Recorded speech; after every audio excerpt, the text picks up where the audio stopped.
all these lessons and spiritual lessons, and I want to do a whole series on that I have been learning the last few years and really all my life and everything. I I was dealing with them, and I was able to overcome so many obstacles, and my faith was tested and my boundaries were tested. And it's like each test, I rose to the occasion and I came out even a better person. So then I went and got a facial. I went and bought some new shoes, and I'm going to save a lot of my shopping for when I go to Bali.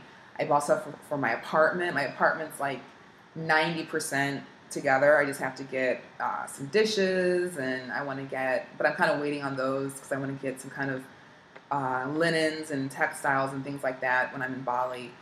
And then I can know, what kind of color dishes and stuff I want to buy and everything.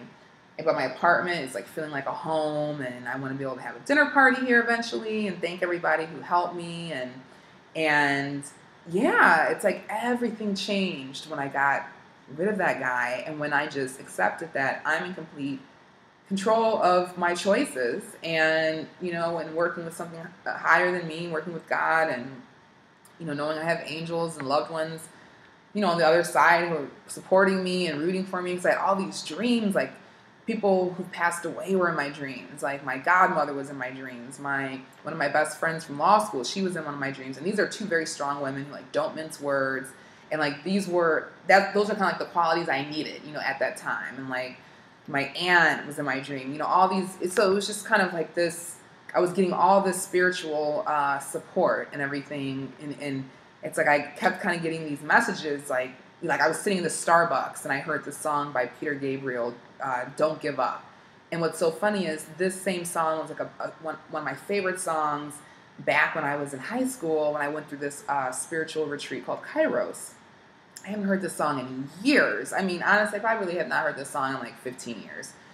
And it was on, when I was in Starbucks, sending these messages, and it just was like, don't give up, don't give up. And so many people were telling me persevere and be strong, and you can do this and everything. Because so many people would have just freaked out, maybe believed this guy and just gone back to the United States, or just been like, oh, this is too much, I can't do it, or wallowed in some kind of victimhood and not picked up the pieces and turned things around and everything.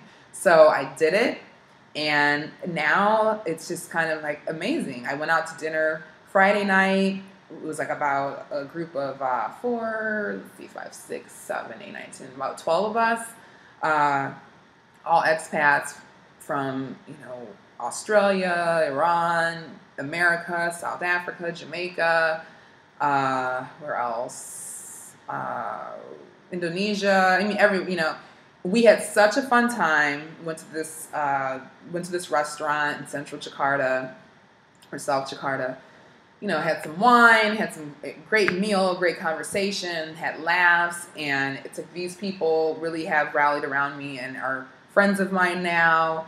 Like I said, my house is together. I'm getting ready to go to Bali for a week, and now I can finally focus on these things that I know I was brought here to do.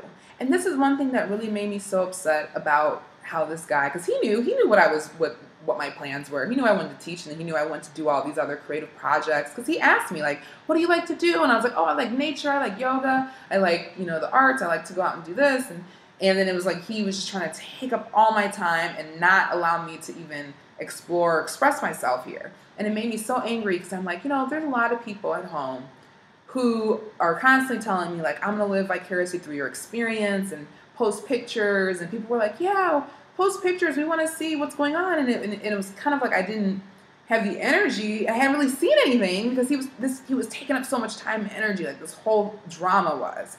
So now that this chapter is closed, now I can bring in this new chapter and be able to do it from this place of gratitude and love, and show you the rest of my journey and experience. And I know this was a long story. Thank you for everyone who even listened, because I just said, if this can help somebody, so be it, because there's plenty of lessons in here, and I'm going to continue to unpack those. But if it can help someone, or give them information, or help them to know that no weapon shall prosper, and if there's a blessing for you, and there's a gift for you, there's nothing that can stand in the way from you getting it, if it's for you, and you have that higher power supporting you. So, you know, a delay is not a denial. Like Dr. Doreen Virtue always says that. A delay is not a denial. And you have help. Ask your angels for help. Ask God for help. Ask Jesus, whoever, Buddha.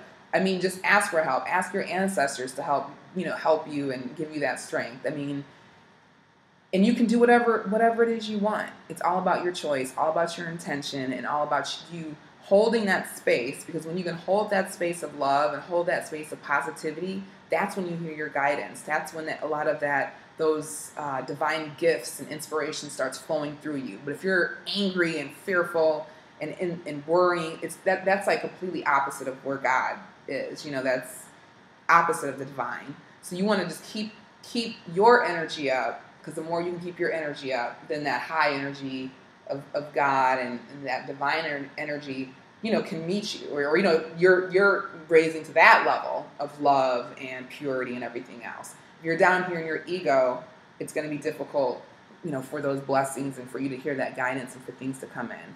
So this is part of the story. I mean, I could have glossed over this and just focused on, you know, Indonesian culture and this and that, but my friend Mandel, you know, he just said, be as authentic as you can in your videos, and that will translate, because that's what people want. I mean, I know that's what I like, you know, when I watch these YouTube videos and, you know, various things. And this was my story, and it's part of my journey, and I still wanted to document it. And, you know, this guy, he's still sending me emails every now and then. They've tapered off now. Like, he's claiming like he's my visa sponsor, and that I have a business visa, and I need to get out the country in a week and go back to the United States, and I need to send him my itinerary showing him. He's asking, he asked one of the other teachers, you know, where does she live? And I need to know this because, you know, if she does something bad in this country, I could get in trouble. It's all lies. I know my rights. I know exactly what's going on here. So he has no power over me. And, you know, I will be watching my back, obviously. I don't think he's, you know, I think I'm okay. I don't think I'm in any kind of immediate danger. But, you know, I do have a contact at the embassy, the community liaison woman, and I already registered with the embassy before I went to the United States, you know, showing that I was going to be here and everything. So, you know, I will let them know a little bit. I'm not going to go into the full story, but I'll just let them know a little bit, you know, just in case, you know, so that way, if anything did happen, because I have a copy of his passport, thank goodness. So, yeah, so everything's fine. I mean, I'm in such a great place. I'm so happy, and I feel truly that the storm is over. I'm at the top of the mountaintop. Well, I'll definitely be at the top of the mountaintop when I get to Bali tomorrow. And on that chapter, the end of SKB.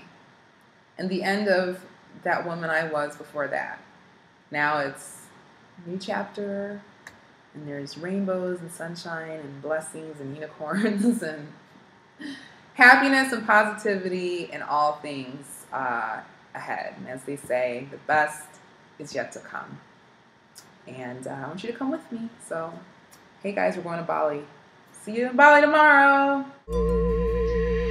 Now let's start the show. Step out of the cold.